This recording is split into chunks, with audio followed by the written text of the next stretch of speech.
In our journey through Genesis, we have come across the concept of hesed.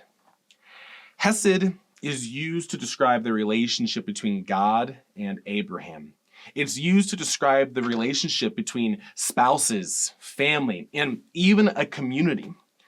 Hesed is the idea of devotion or loyalty. It's a relationship in which the two people resolve to be loyal to one another.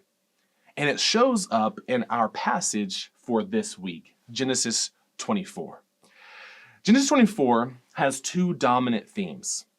The first is God's faithfulness.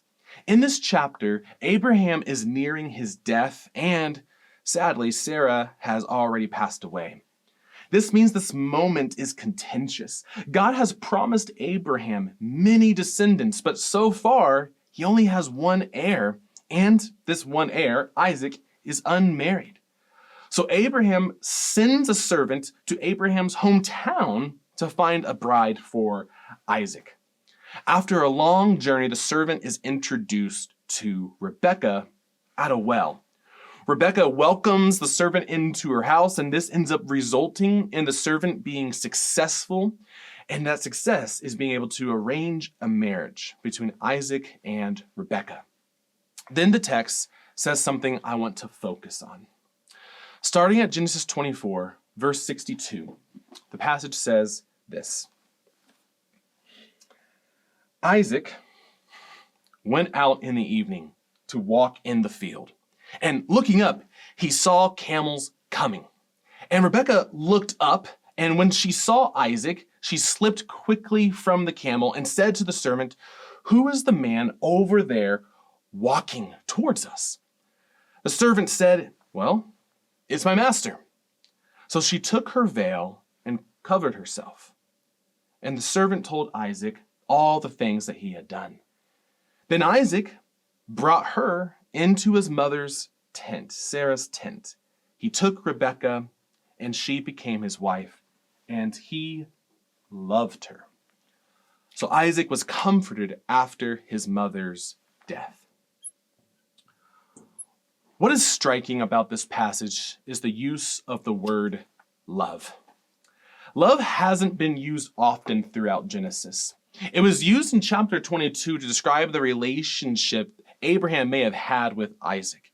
But after that, love isn't mentioned again until this moment.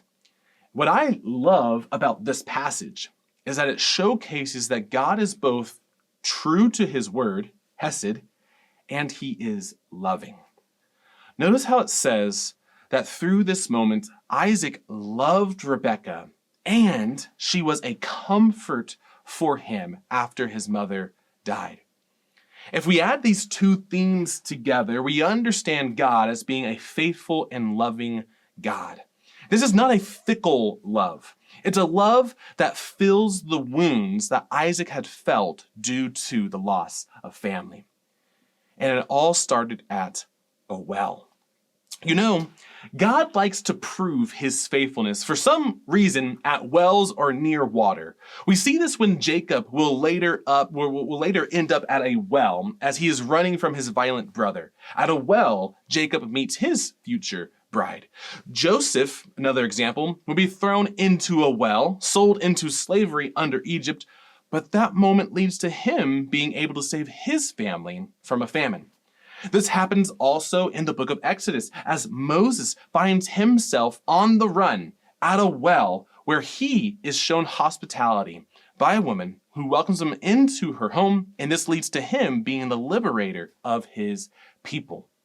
God shows his faithfulness and love at wells.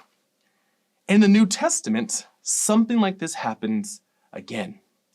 Jesus is in Samaria, and he ends up at a well.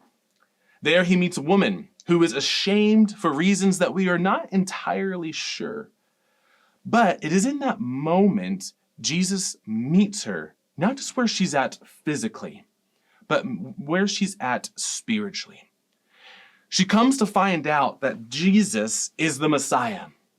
And then she goes back to her village, and the village comes and welcomes Jesus into their village. Now, Jesus doesn't get married to this woman like Isaac does with Rebekah, but we can say that in that moment in John 4, God was faithful to his covenant. He extends his family, not just to the Jewish people, but also to Samaritans.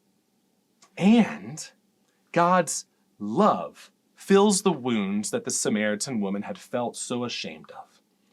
Here's something I really want you to hear. God's love makes whole the wounds the world has left. God's love makes whole the wounds the world has left. What is a wound that you are still feeling? Is it like Isaac, a loss of a loved one? Is it like Jacob, a family torn apart? Is it like the woman at the well in Samaria, where you feel deep shame? Whatever wounds you have, God wants us to take it to him. He is faithful. He won't push you away. And his love is strong enough to heal you. Through God's love, creation, you, me included, we are made new creations.